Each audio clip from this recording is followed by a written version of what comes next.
আলো আলো জীবনে সুখের ঘর।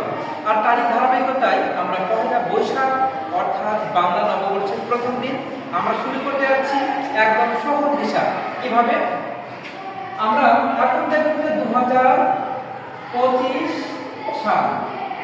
এখান থেকে যদি আমি 593 বছর বাদ দিই তাহলে কি হবে?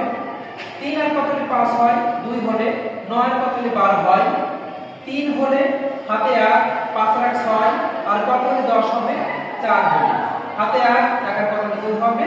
1 হবে। তাহলে 1432। তাহলে প্রিয় দর্শক, এই যে আমার সহজ হিসাব 2025 সাল থেকে মাত্র 593 অর্থাৎ 593 বছর বাদ দিলেই হয়ে যাবে 1432। তাহলে 1432 বাংলার নববর্ষ, সকলকে শুভেচ্ছা।